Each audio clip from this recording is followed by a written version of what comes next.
Ito na naman tayo mga kablak. Ito napanood nyo na ba ito yung paano gawin yung sabon na panglaba? So ito mga kablak, atin itong i-review mga kablak. So alay kayo, samahan nyo mga kablak, panoorin natin to. Kung paano ba ito ginawa itong sabon panglaba. So ito na siya mga kablak. Let's go! So ayan siya mga kablak, oh.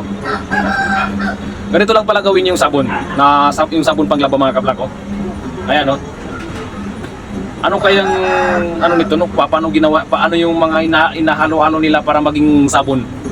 Yan ang dapat natin matuklasan. Yan ang hanapan naman natin ulit kung paano at saka ano yung dahilan para naging yan siya, naging sabon yung product na yan. Kasi ito ngayon, ito yung hulmaan nila, paggawaan ng sabon. So ito mga kablak, oh. Ayan, oh. Grabe mga kablak, oh. Pero ito pala ginagawa yung sabon na panglaba. Ayan, oh. Tapos napuputol lang yan siya doon pagdating ng pag-ikot ng na yan, yung bilog na yan. So ayun. Oh, grabe mga kablak. Sa ibang basa ito mga kablak, ganito pala ito ginagawa. Oh. Grabe mga kablak, oh. Ito yung sabon panglaba. So hindi natin alam kung anong klaseng sabon to na panglaba, anong pangalan nito na sabon. Kasi wala pa naman itong tatak kung ano yung pangalan niya. Pero basta ito yung sabon na panglaba mga kablak. Ayan, oh. Ganito lang pala ginagawa, oh. Grabe yung nila, yung sa factory para nila, dami pala, no? Oh, pinuputol-putol na, oh. Grabe. So sayang, yung may maliit mga kablak ko, na maliit na putulog, sayang yan, no? Makahingi nga tayo nito. Ayan, oh.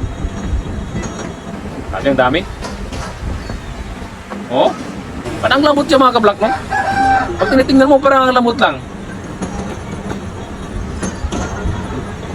Oh, oh, di ba? Parang lamot lang eh.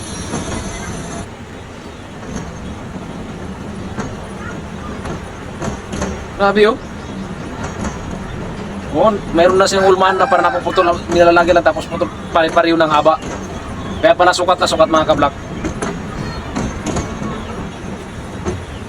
Pero ang ano ko lang dyan, ang hindi ko lang napasin dyan, yung di ba mayroon sa gitna rin siya na parang guhit na maliit na kung puputulin mo sa gitna is madali lang siya maputol. So ito wala eh. Ano lang siya mga kablak, oh.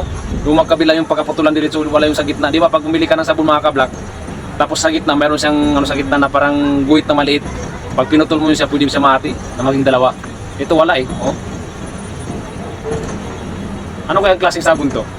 Nakarating na ba ito dito sa atin sa lugar natin sa Pilipinas? Kasi sa ang pagkakalam ko nito mga kablak, sa India to eh. Lugar na to eh. Napakagaling talaga nila mga kablak.